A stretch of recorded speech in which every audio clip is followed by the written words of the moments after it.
My son destroyed his dead mother's memory while 1,000 strangers cheered him on. I'm Chuck Anderson, and December 12th changed everything.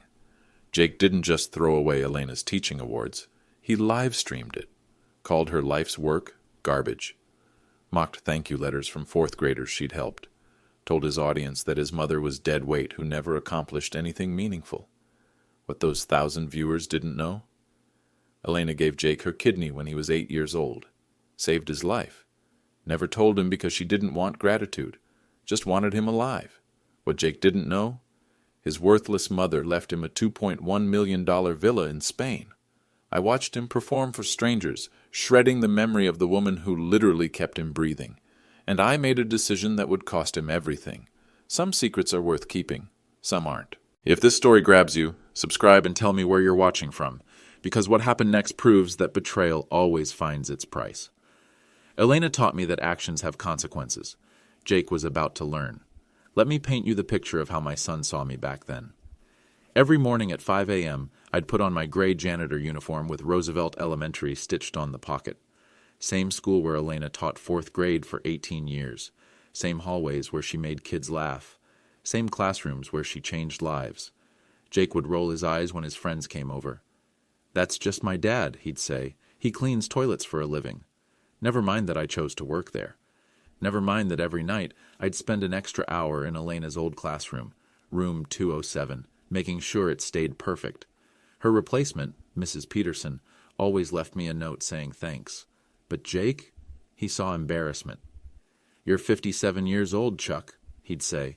Use my first name like I wasn't his father. "Don't you think it's time to get a real job? A real job. Like I hadn't been working since I was 16. Like Elena and I hadn't saved every penny to buy our little house on Maple Street. 2 bedrooms, 1 bath, but it was ours. Elena loved that kitchen window, said she could see the sunrise while making coffee. Jake lived in the bigger bedroom now, rent-free for 2 years since Elena passed, his Xbox Series X sitting right where her sewing machine used to be. $500 I spent last Christmas, thinking maybe if I showed him love, he'd show me respect. Wrong. The second sign came 3 weeks ago. Jake brought his buddies over, Tyler, Brandon, some girl with pink hair. They were talking loud about crypto investments, blockchain futures, financial freedom. Big words from kids who never held a job. "My dad doesn't understand money," Jake announced, pointing at me like I wasn't there. "He's old school. Thinks working hard actually pays off." They all laughed. "I keep telling him," Jake continued, "grief makes people stupid. He's still living like Mom's coming back, keeping all her junk around like some kind of shrine." Elena's junk, her teaching awards, her coffee mug collection, 47 mugs from students over the years, each one with a little note. "Best teacher ever. Thank you, Mrs. Anderson. You saved my life." Jake called it junk.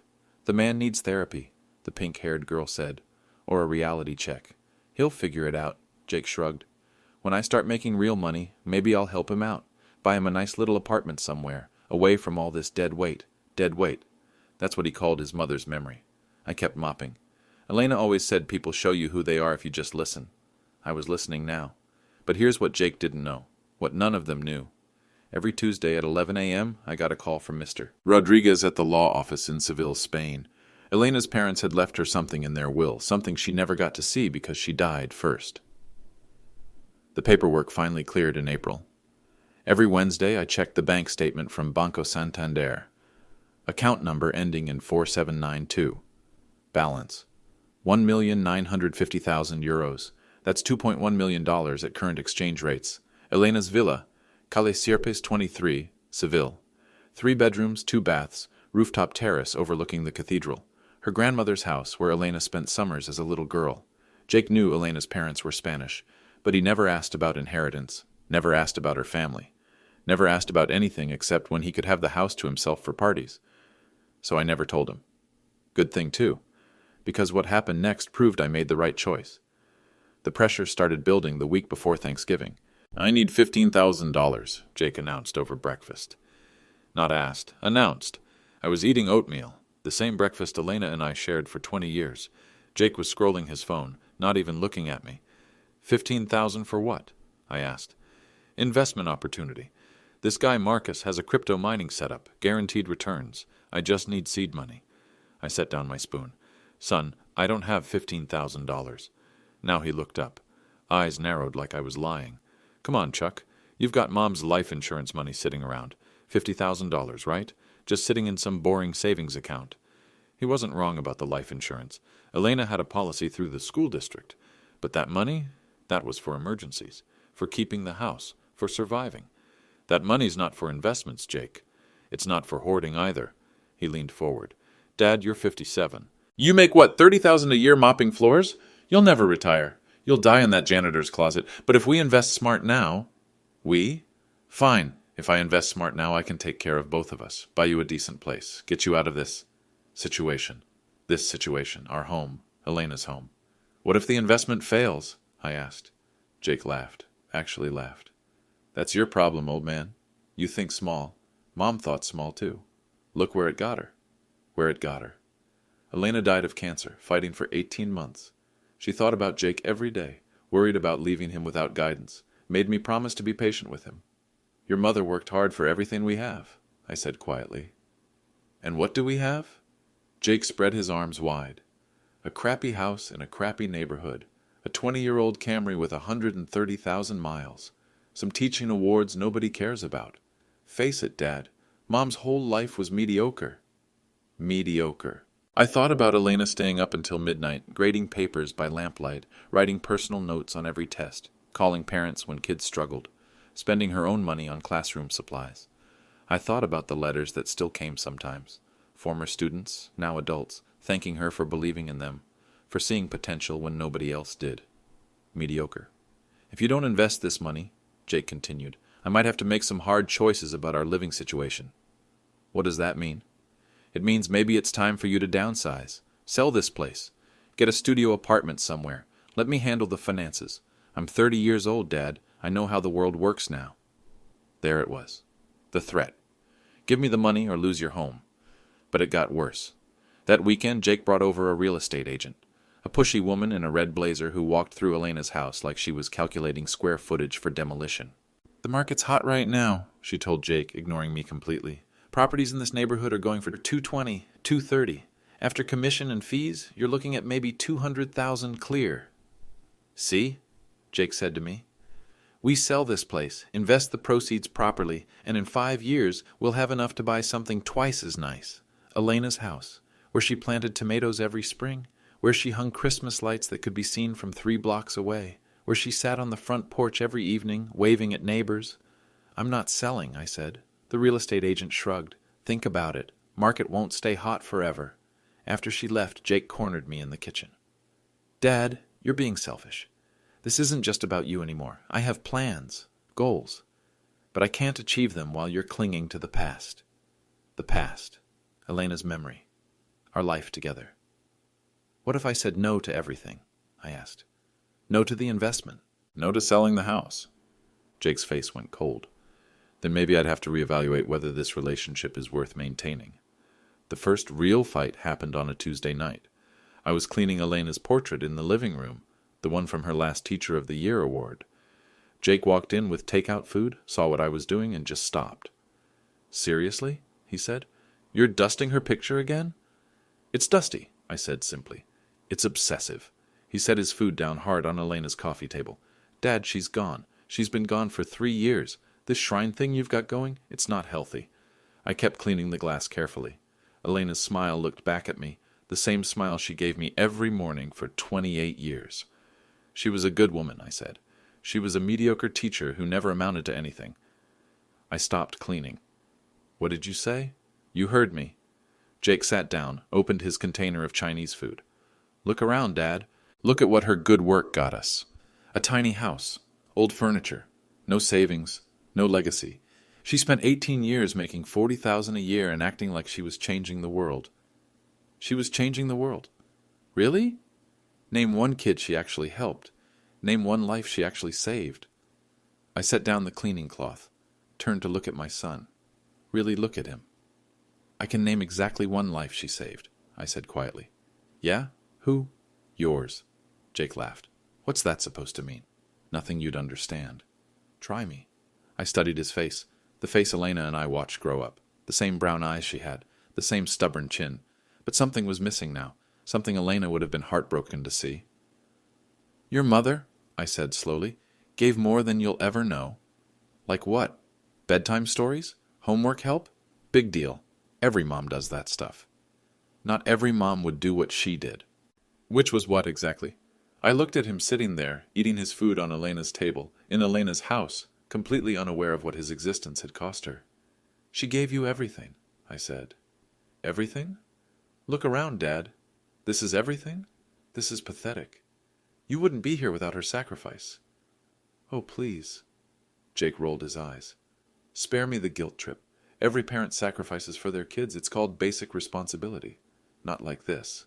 Not like what? I reached over and touched his abdomen just below his ribs, right where the scar was. Jake jerked back. What are you doing?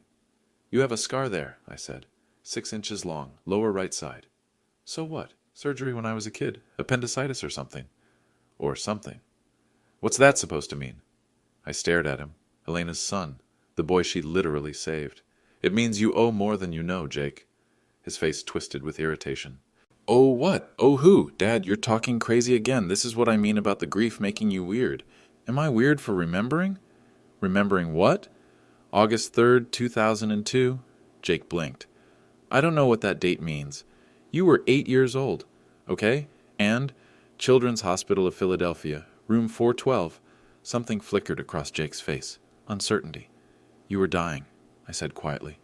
I had appendicitis. Kids don't die from appendicitis. You didn't have appendicitis. What did I have? I let the silence stretch out. Elena always said the truth was like medicine, sometimes bitter, but necessary. Kidney failure, I said finally. Complete renal shutdown, congenital defect. The doctors said you had maybe 6 weeks without a transplant. Jake's Chinese food sat forgotten. That's not what you told me. We told you what you could handle. You were 8. So what happened? They found a donor? They found a donor. Who? I touched his scar again. This time he didn't pull away. Your mother. The words hung in the air like smoke. Jake's face went through several expressions. Confusion, disbelief, something that might have been recognition. No, he said quietly. No, that's not. You would have told me. Would we? When? When you turned 18 and started calling her stupid? When you moved back home and called her things junk? When you said her life was mediocre? I didn't mean... When exactly? I continued. Should we have told you that the woman you treat like garbage gave you one of her kidneys to save your life? Jake sat very still. His hand moved unconsciously to his side. That can't be true. Your mother, I said, has a matching scar, right here. I touched my own side. Want to see it? She never showed me any scar. She never wanted you to feel guilty. She said it was a gift, not a debt. Jake's face had gone pale. Why didn't you tell me? Because Elena made me promise. She said kids shouldn't grow up feeling like they owe their parents their lives. But now you're telling me. Because now, I said quietly, you need to understand what dead weight actually looks like. After that conversation, Jake got quiet for a few days. I thought maybe he was processing what I'd told him about the kidney, maybe feeling some gratitude, maybe understanding what Elena had really done for him. I was wrong. Thursday morning, I found him in the kitchen making coffee. He looked up when I came in, and his expression was different, harder. I've been thinking about what you said, he started. Good, I said. Maybe now you're manipulating me. I stopped pouring my cereal. What? This kidney story, this guilt trip about Mom's sacrifice. You're trying to make me feel bad so I won't ask for the investment money. I stared at him. Jake, that's not... It's pretty convenient timing, don't you think? I asked for $15,000 and suddenly you remember this huge secret about Mom saving my life? Come on, Dad. I'm not 8 years old anymore. The scar on your side is real. Scars can come from lots of things. And even if Mom did give me a kidney, which I'm not saying she did, that doesn't mean I owe you my entire future. He poured his coffee like we were discussing the weather. Jake, I said carefully, this isn't about debt. It's about respect. Respect? He turned to face me. Dad, you want respect? Start by respecting my intelligence. Stop trying to control me with these emotional stories. They're not stories. Prove it. What? If this kidney thing really happened, there would be medical records, hospital bills, documentation. Show me. I could show him. I had Elena's medical file in our bedroom closet. photos from before and after surgery. The surgeon's notes explaining the procedure, Elena's discharge papers. But something in Jake's tone stopped me. Something cold and calculated. "You don't believe me," I said. "I believe you think it's true. Grief does funny things to memory, Dad. Maybe you've convinced yourself this happened because it makes Mom seem more important. More important. Your mother was important. To you, maybe. But objectively, she was a small-town teacher who never did anything remarkable, and now you're trying to turn her into some kind of saint who saved my life. It's pretty obvious why. Why? Because you can't handle the fact that she was ordinary, that your whole marriage was ordinary, that you're ordinary."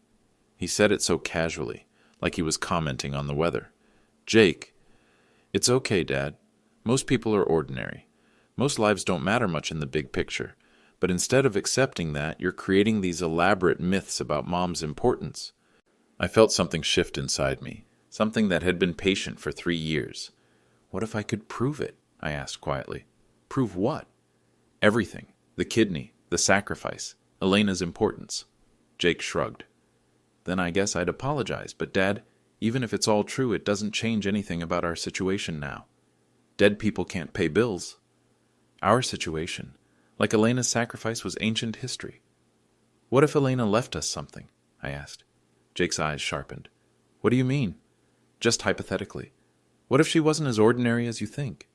Dad, if Mom had money hidden somewhere, don't you think I'd know about it? We've been living paycheck to paycheck since she died." "Maybe. Or maybe some things take time to surface." Jake set down his coffee cup. "What are you talking about?" "Nothing specific. Just wondering what you'd do if you found out Elena had been more than you realized." "More how?" I stood up, rinsed my bowl in the sink. "Elena's sink, where she washed dishes every night while humming old songs. I get a phone call every Tuesday," I said, not looking at him. "What kind of phone call?" "From Spain." I could feel Jake watching me now. "Spain? Why?" "Elena's family had some loose ends to tie up. Paperwork, legal stuff." "What kind of legal stuff?"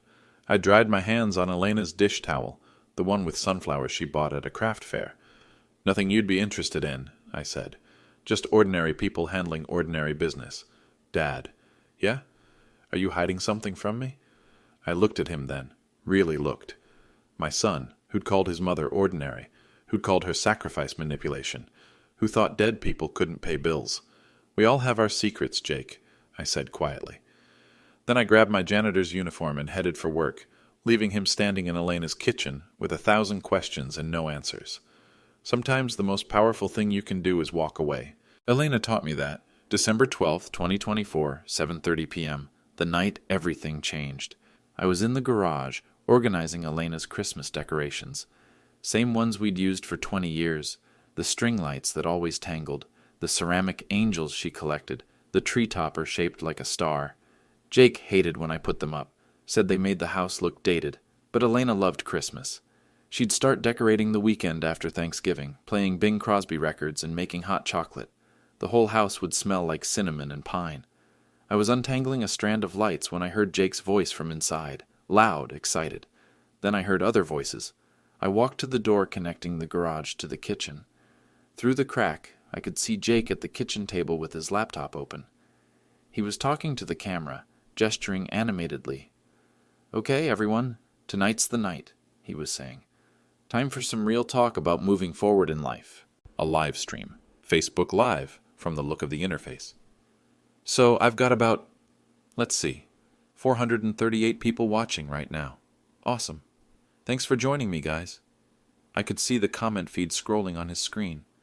People asking what he was doing, where he was. For those just joining, I'm Jake Anderson, and tonight I'm doing something that's been a long time coming. My dad and I live in this house, well, my mom's house technically, and it's time to clean out some dead weight. Dead weight. The phrase hit me like ice water. See, my mom died 3 years ago, and my dad, he's having trouble letting go. The house is basically a shrine. Her stuff is everywhere. It's not healthy for him, and honestly, it's not healthy for me either. More comments scrolling, some supportive, some curious. So tonight, while Dad's out in the garage, I'm going to help him move forward. Sometimes you have to make the hard choices for people you love, right? I watched him stand up, camera still rolling. Let me show you what I'm talking about. Jake carried the laptop through the kitchen into the living room.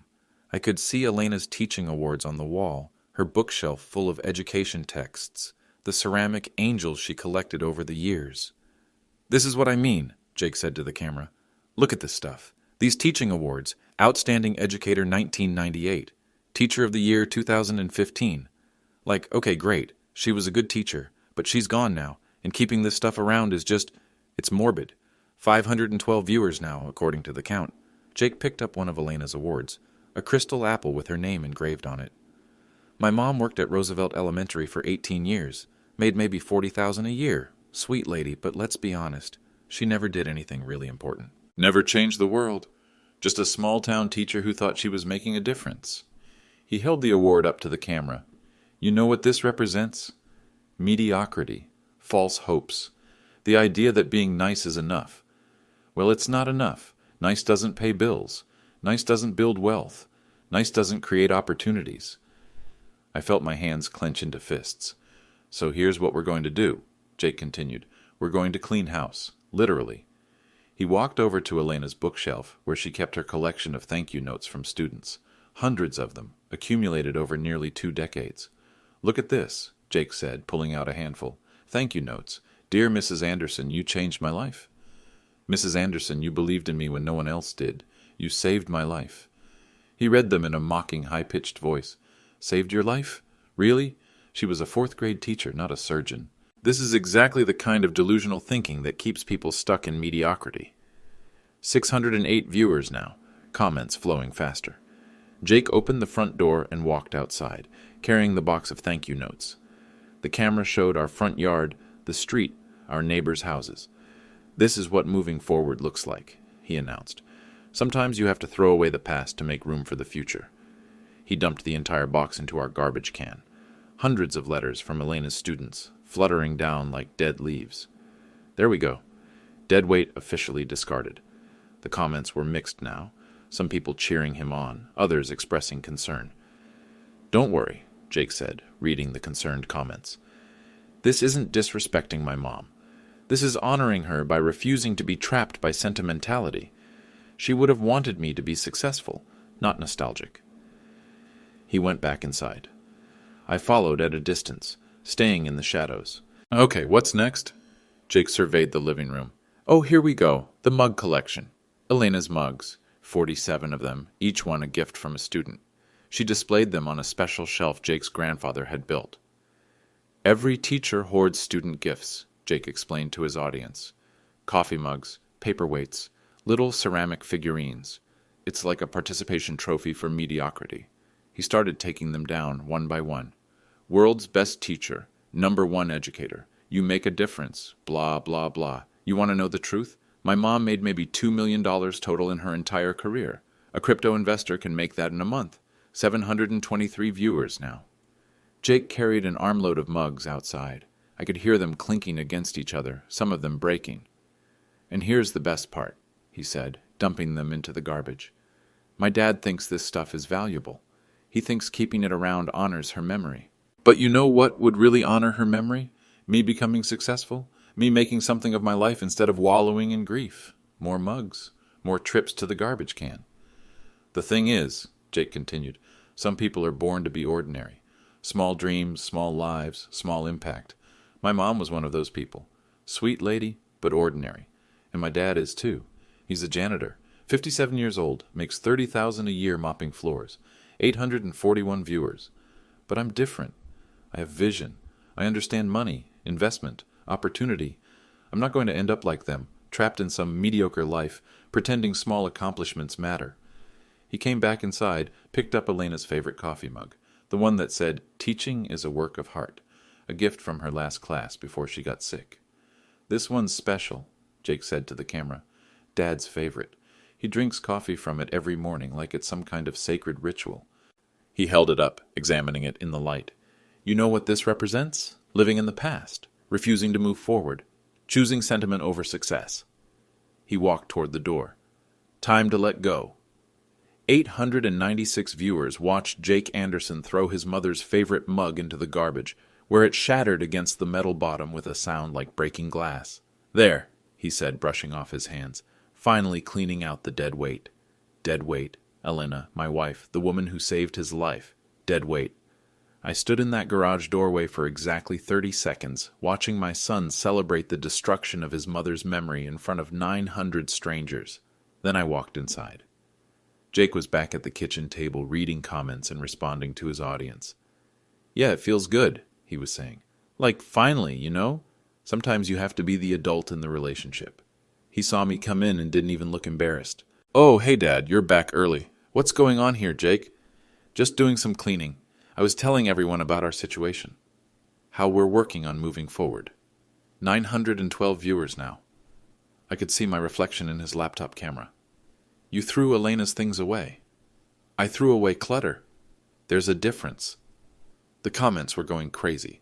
People asking who I was, what was happening, whether this was staged.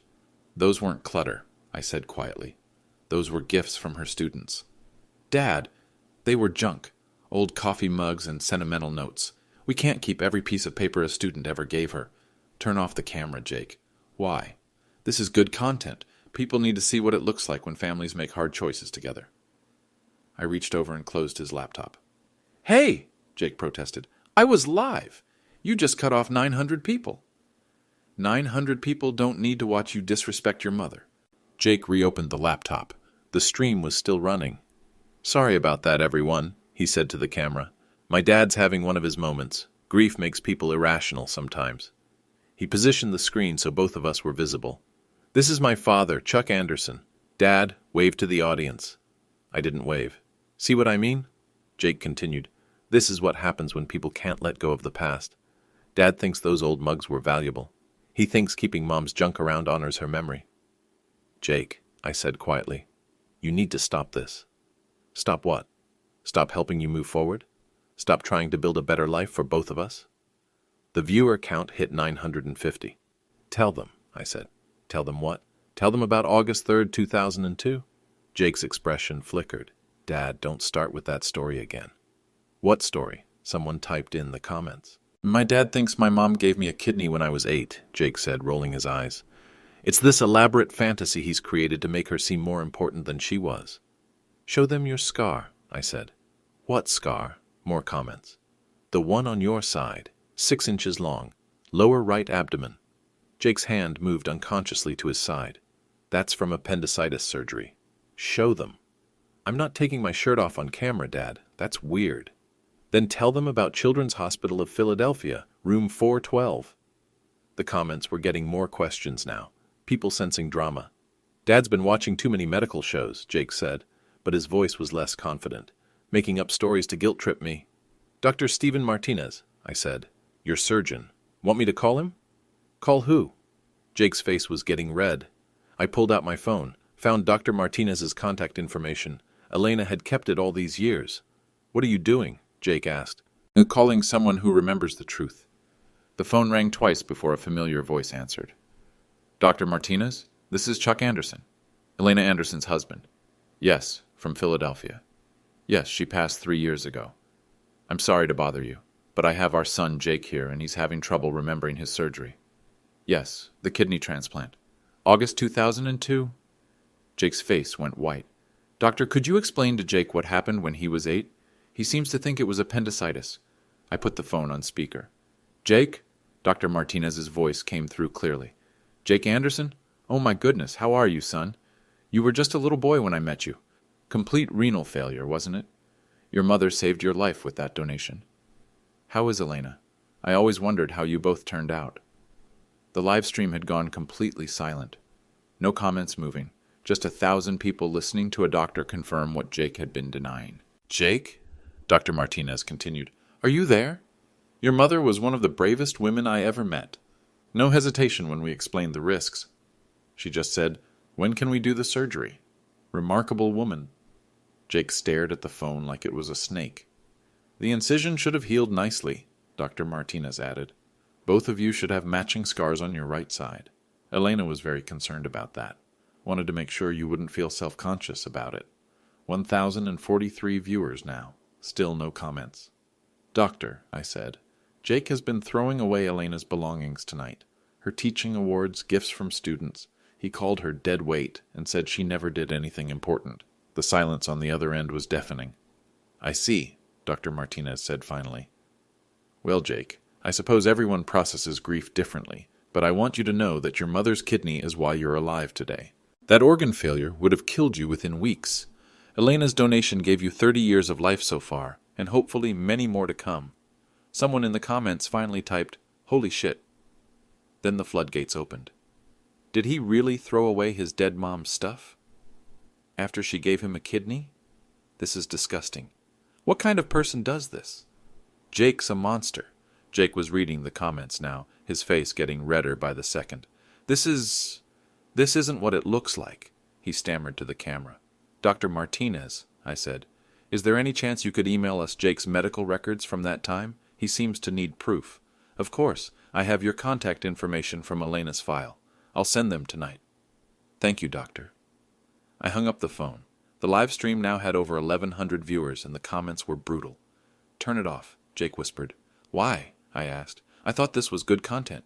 People seeing what families look like when they make hard choices." "Dad, please." "Tell them about the villa," I said quietly. "What villa?" "The one in Spain. Cala Sierpes, 23 Seville. Your mother's inheritance from her parents." Jake blinked. "What are you talking about?"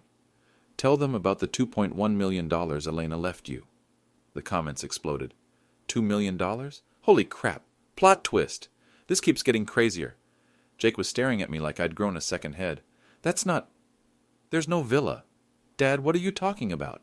I pulled out my phone again, found the photos Mr. Rodriguez had emailed me, the villa exterior, the property deed, the bank statements. "Elena's parents died in 2019, I said calmly. "They left her their family home in Seville. The paperwork took 2 years to process because Elena died before she could claim it. It finally transferred to our family in April." I held up my phone so the camera could see the property photos. 3 bedrooms, 2 bathrooms, rooftop terrace overlooking Seville Cathedral.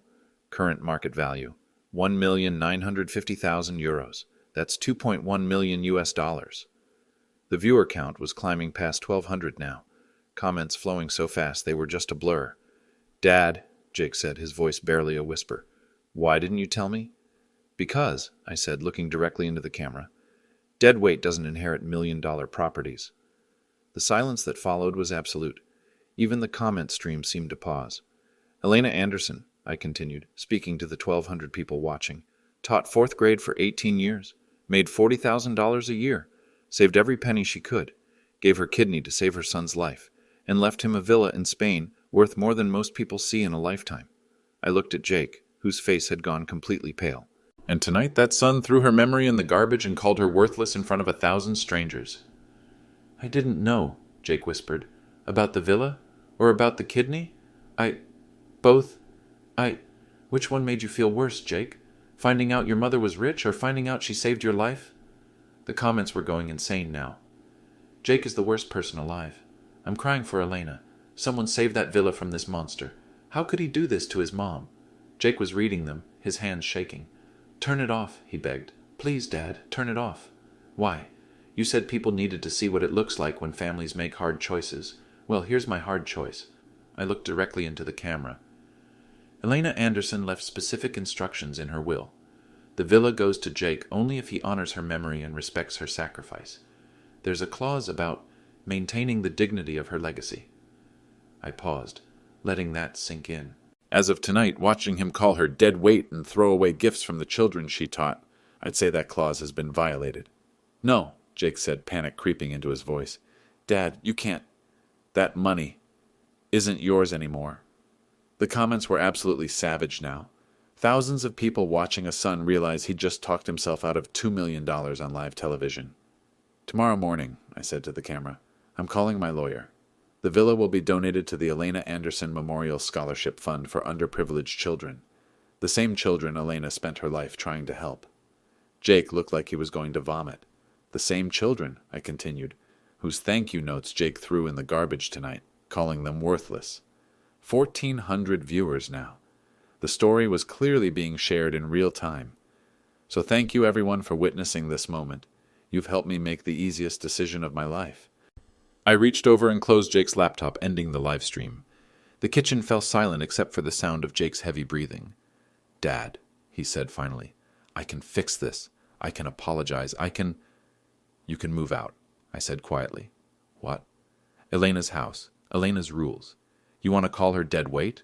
You can do it somewhere else." "Dad, please, I didn't understand. If you had just told me." "Told you what? That you should respect your mother? That you shouldn't throw away gifts from children? That the woman who gave you life deserved better than being called worthless?" Jake was crying now. Real tears. Maybe the first genuine emotion I'd seen from him in years. "I can change," he whispered. "Maybe," I said. "But not here. Not in Elena's house. Not around Elena's memory." I walked to the front door, opened it, looked out at the garbage can where Elena's mugs lay shattered. "You have until tomorrow morning to pack your things," I said. "After that, you're on your own. Where will I go?" "I don't know, Jake, but I know where you won't go." "Where?" "Spain." The next morning, I woke up to my phone buzzing nonstop. Friend requests on Facebook, messages from strangers, emails from news outlets. The live stream had been screen recorded and shared across every social media platform. #Jake Anderson was trending on Twitter. #Elena Anderson was trending too. But that wasn't what got my attention. What got my attention was the email from Dr. Martinez, sent at 11:43 p.m. the night before. "Chuck, I was so disturbed by tonight's call that I couldn't sleep. I've attached Jake's complete medical file from 2002, including pre-surgery photos, post-surgery photos, and my surgical notes. Elena's file is attached as well. I also want you to know that I've started a memorial fund at Children's Hospital in Elena's name. She was an extraordinary woman. Dr. Stephen Martinez." I printed everything. Every page, every photo, every medical note, the evidence Elena had made me promise never to show Jake because she didn't want him feeling guilty. Elena's kindness, even after death, still protecting the son who'd thrown her memory away. I heard movement upstairs. Jake packing, probably. Good. My phone rang. Unknown number. "Mr. Anderson? This is Jennifer Walsh from Channel 6 News. We'd like to interview you about last night's viral video." I hung up. Another call. Another reporter. I turned off my phone. At 9 a.m., Jake came downstairs with 2 suitcases and a backpack. His eyes were red, his face hollow. He looked like he'd aged 5 years overnight. "Dad," he started. "Jake, I watched the video again. Someone posted it on YouTube. It has 300,000 views." I didn't respond. "The comments." He swallowed hard. "They're saying things about me. Horrible things. What did you expect?" "I don't know. I never thought people would react like this." "Like what?" "Like what I did was unforgivable." I looked at my son, Elena's son, standing in Elena's kitchen with his cheap suitcases, finally understanding the weight of his choices. "Jake," I said quietly, "what you did was throw away the love of the woman who saved your life. On camera, in front of strangers. What exactly did you think people would say? I thought they'd understand, that it was time to move forward. From what? From the past, from all that sentiment. That sentiment was your mother's love. Those coffee mugs were gifts from children whose lives she changed.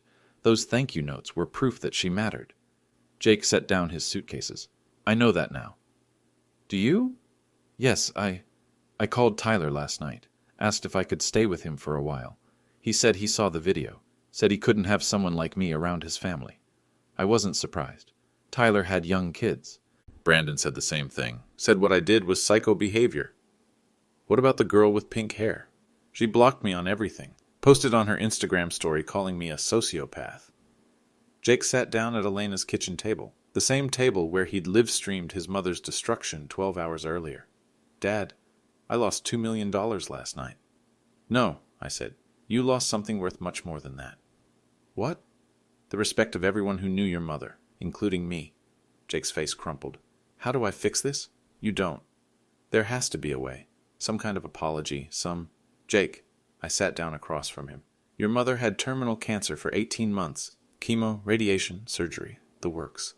You know what she worried about most during that time?" "What?" "You. Whether you'd be okay after she died. Whether you'd remember her kindness. Whether you'd grow up to be a good man." Jake was crying again.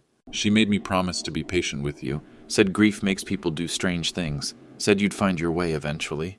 I can still find my way? Maybe, but not here. Not in her house. Not around her memory." I pulled out the medical files Dr. Martinez had sent. "These are your surgical records from 2002. Photos of your kidney failure. Photos of the transplant surgery, your mother's donor records. I spread them across the table like playing cards. This is proof of what Elena did for you, what she sacrificed, what she never wanted you to feel guilty about.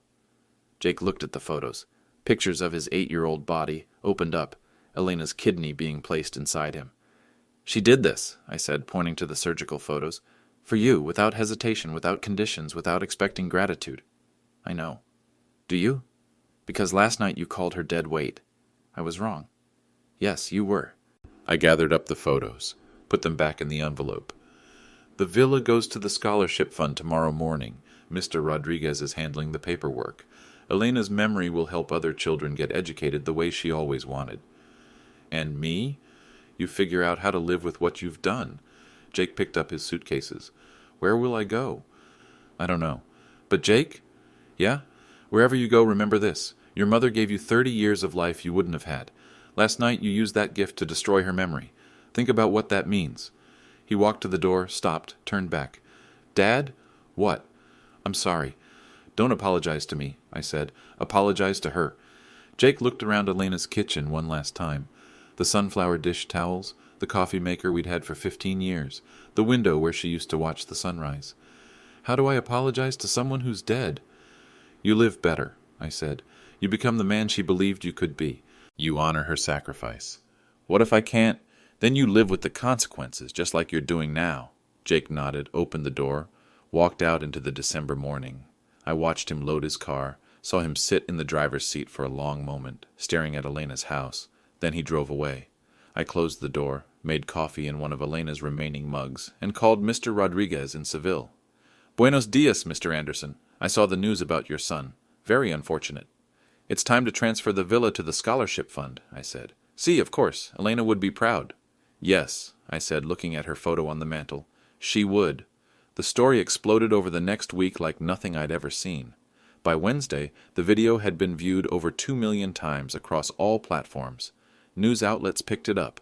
Talk shows discussed it.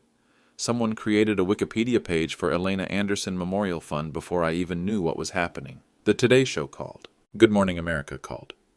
Dr. Phil's producers called. I ignored them all. But I couldn't ignore what was happening to Jake. Tyler's mom, Mrs. Patterson, stopped by Thursday afternoon. She'd known Elena from PTA meetings, always liked her. Chuck, she said, standing on my front porch with a casserole, I wanted you to know that Tyler feels terrible about what happened with Jake.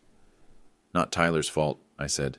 He's been Jake's friend since high school, says he never knew about the kidney donation, says if he'd known he would have stopped Jake from saying those things about Elena. I invited her in, made coffee. The thing is, Mrs. Patterson continued, Tyler's been getting calls, reporters wanting to interview Jake's friends, asking about his character, his relationship with his mother. What's Tyler telling them? The truth, that Jake always seemed embarrassed by Elena, never talked about her accomplishments, only complained about money.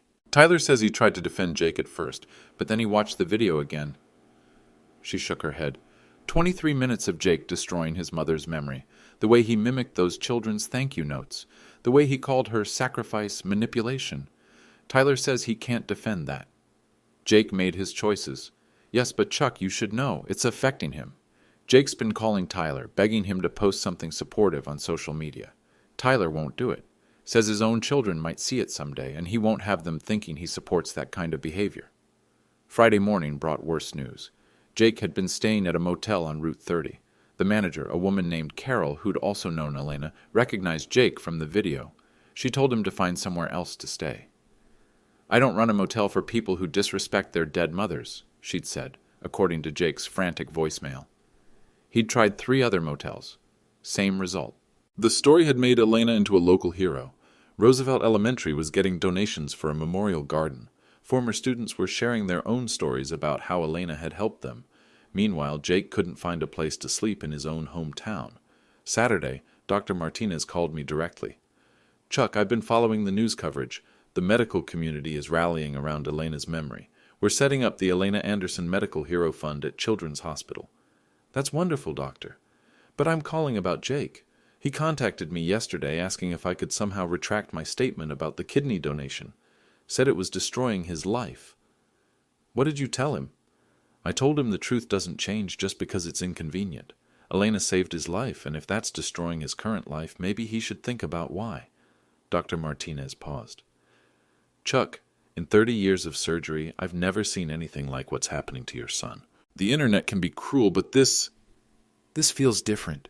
People aren't just angry about what he did. They're heartbroken. Elena represents every mother who sacrificed for ungrateful children. He was right. The comments weren't just calling Jake names. They were sharing their own stories. Mothers who'd given everything for kids who took it for granted. Children who realized too late what their parents had sacrificed. Elena's story had touched something universal. Sunday morning, I drove past Jake's old high school. Someone had put up a banner. Elena Anderson, teacher, hero, mother. There were flowers underneath it. Dozens of bouquets from people who'd never even met her. I stopped, read some of the cards. Thank you for showing us what real sacrifice looks like. Jake doesn't deserve the gift you gave him. Your kidney gave him life. He gave you nothing in return. You deserved better, Elena. The last card made me cry. It was from a little girl, maybe 8 years old. Dear Mrs. Anderson, my mom says you saved your son's life and he was mean to you. That's not fair. If you saved my life, I would hug you every day. I hope you're happy in heaven. Love, Sophie. I took a photo of that card and posted it on the Elena Anderson Memorial Facebook page that someone had created. Within an hour, it had been shared 15,000 times. Monday brought the employment consequences. Jake had been doing freelance marketing work for a small company called Premier Digital Solutions. Their owner, Mark Stevens, had been following the story. He called me directly. Mr. Anderson, I'm sorry to bother you, but I wanted you to know that we've terminated our contract with Jake. You don't need to explain that to me. Actually, I do. See, my daughter Emma was one of Elena's students, 4th grade, 2018. Elena helped Emma through a really rough patch when my wife and I were getting divorced. I remembered Emma Stevens. Quiet girl, dark hair, always seemed sad. Elena had spent extra time with her, made sure she ate lunch, helped her with reading. Emma's in high school now, Mark continued. When she saw the video of Jake throwing away student gifts and calling them worthless, she cried for an hour. Said Mrs. Anderson was the kindest person she'd ever met. Elena would remember Emma, I said. She always worried about the quiet ones. That's exactly what Emma said. She told me Mrs. Anderson used to eat lunch with her when she was feeling alone, helped her understand that her parents' divorce wasn't her fault. Mark's voice got emotional. Mr. Anderson, your wife literally helped my daughter through the worst time of her life. When I saw her son calling her worthless, throwing away gifts from kids like Emma, I couldn't continue doing business with him. My own daughter would never forgive me. I understand. The thing is, word gets around in the business community. Other companies are making the same decision. Jake's effectively unemployable in this town right now. Tuesday, the legal consequences began. Jake had applied for 3 different jobs online using his real name. All 3 companies Googled him, found the video, and declined to interview him. One HR manager was honest enough to call and explain. Mr. Anderson, we're a family-oriented company. We can't hire someone who publicly disrespected his deceased mother. It would damage our reputation with employees and customers. Wednesday brought the housing consequences. Jake had tried to rent an apartment. The landlord, Mrs. Chen, Googled his name during the application process. I'm sorry, she told him over the phone, but I can't rent to you. What you did to your mother, I have a son too. If he ever treated my memory like that, I'd haunt him from the grave. Thursday, the social consequences reached their peak. Someone had created a website called Remember Elena Anderson. It featured photos of her teaching, excerpts from thank you letters, and a video compilation of former students sharing how she'd helped them. Right next to it was Jake's live stream with the title, How Her Son Repaid Her Sacrifice. The contrast was devastating. Elena's kindness versus Jake's cruelty. Her sacrifice versus his selfishness. Her dignity versus his public humiliation of her memory. By Friday, the site had received over 1 million visitors. Friday afternoon, I got a call from Principal Wilson at Roosevelt Elementary. Chuck, I wanted you to know that the school board voted unanimously to rename the library the Elena Anderson Memorial Library. We're also commissioning a bronze plaque with her photo and a description of her kidney donation to Jake. That's very kind. The plaque will include a quote from one of her former students. Mrs. Anderson taught us that love means sacrifice. She proved it by giving her kidney to save her son's life. Principal Wilson paused. Chuck, we want to make sure Elena's legacy of sacrifice and love is never forgotten, even if her own son chose to forget it. Saturday morning, exactly 1 week after the live stream, Jake called me. Dad, he said, his voice hoarse, I can't find work. I can't find housing. I can't even buy groceries without people recognizing me. Where are you staying? My car. I've been sleeping in my car for 3 days. I felt a twist of sympathy, but I thought about Elena's broken coffee mugs in the garbage, the way Jake had mimicked those children's thank you notes, the way he'd called her sacrifice manipulation. Jake, I said quietly, you made your choices. Dad, please, I know I messed up. I know I was wrong. But this isn't justice. This is destruction. No, I said. Destruction is what you did to your mother's memory. This is consequences. The whole world hates me. The whole world loved your mother. You declared war on her memory. What did you think would happen? I didn't think it would go this far. Neither did Elena when she gave you her kidney. She didn't think about how far her sacrifice would go. She just saved your life and asked for nothing in return. I know that now. Knowing it now doesn't help, Jake. Living it then would have. Is there anything I can do? Any way to fix this? I thought about Elena's wishes, her hope that Jake would become a good man, her belief in second chances. Maybe, I said finally. What? Get your life together somewhere else. Become the man Elena believed you could be. Honor her sacrifice through your actions, not your words. And then? And then maybe, someday, people will remember you for who you became instead of what you did. What about the villa? The villa belongs to Elena's memory now. It'll help other children get educated, the way she always wanted. And us? There is no us anymore, Jake. You're Elena's son, but you're not my family. Family doesn't destroy each other's memory on live television. I hung up the phone and sat in Elena's kitchen, drinking coffee from one of her surviving mugs. Outside, the December snow was starting to fall, covering our neighborhood in quiet white. Elena would have loved the snow. She always said winter made everything look clean and new, like second chances, like fresh starts, like the scholarship fund that would help other children, other families, other mothers who believed in sacrifice and love. Jake would have to find his own fresh start somewhere else.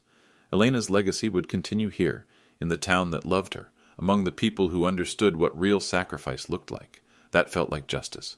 That felt like peace.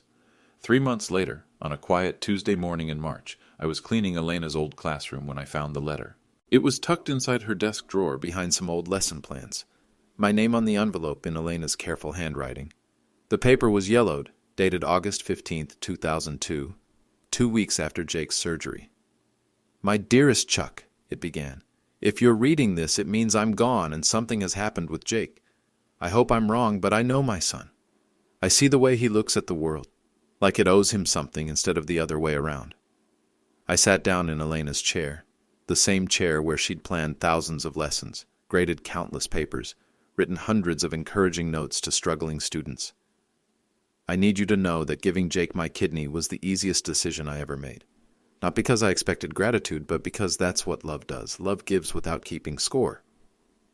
The letter continued for 3 pages. Elena had anticipated everything.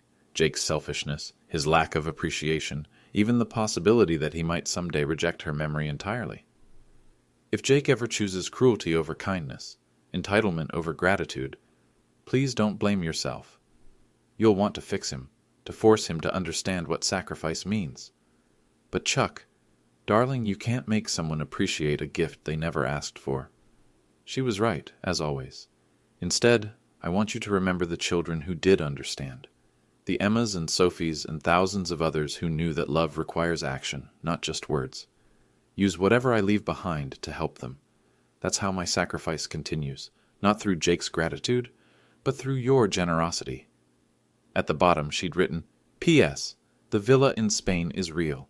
Use it to help other mothers love their children the way I love Jake, even if he never learns to love me back. I folded the letter carefully, put it in my wallet next to her photo. That afternoon I drove to the Elena Anderson Memorial Library. The bronze plaque was beautiful, Elena's smiling face surrounded by quotes from her former students. She taught us that love means sacrifice. A little girl was sitting at one of the reading tables, working on homework with her mother. The mother looked familiar. Sarah Mitchell, one of Elena's former students, now grown up with a daughter of her own. "Mr. Anderson?" Sarah approached me. "I wanted to thank you for what you did. My daughter Lucy is in 4th grade now, same grade I was when I had Mrs. Anderson." "Elena would be proud," I said.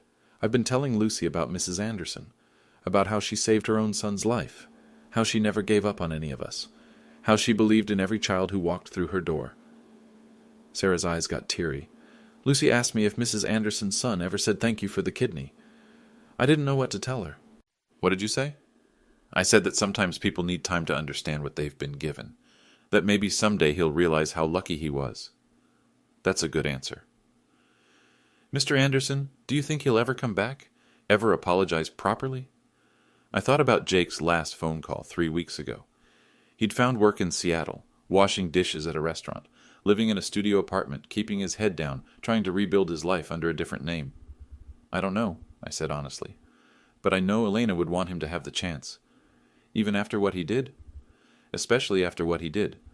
That's what Elena taught us, that love doesn't stop when people disappoint you. It just changes shape." Sarah hugged her daughter closer. "I hope Lucy grows up understanding sacrifice the way Mrs. Anderson did. I think she will. She has a good mother." That evening I got an email from Dr. Martinez. The Elena Anderson Medical Hero Fund had now helped 17 families pay for organ transplant surgeries. 17 children who got second chances because Elena's memory inspired generosity in others. Her sacrifice was multiplying, reaching further than she ever could have imagined. At sunset, I walked through Elena's memorial garden behind Roosevelt Elementary. Someone had planted sunflowers, her favorite flowers. They wouldn't bloom until summer, but the green shoots were already pushing through the March soil. New life from old ground. My phone buzzed. Text message from an unknown number. "Dad, it's Jake. I saw the news about the medical fund. 17 kids. Mom would be happy. I'm trying to be better. Still have a long way to go. Thank you for protecting her memory. Love you." I read it twice, then put my phone away without responding. Elena's letter was right. You can't force someone to appreciate a gift they never asked for. But maybe sometimes they figure it out on their own. Maybe that was enough. Maybe that was exactly what Elena would have wanted. Not immediate gratitude, but eventual understanding. Not perfect children, but growing ones. I walked home through the spring evening, past houses where Elena's former students lived with families of their own, past the school where her memory would inspire generations of teachers, past the memorial garden where her sunflowers would bloom every summer. Elena's legacy wasn't in Jake's gratitude. It was in the love that keeps growing, even after the giver is gone, even when the gift is forgotten, even when the sacrifice seems wasted. Love doesn't keep score. Elena taught me that. And finally, I understood. If you're watching this, please subscribe and let me know where you're watching from. Sometimes the stories that hurt the most are the ones we need to tell. Sometimes the love we give comes back in ways we never expected. Sometimes that's enough.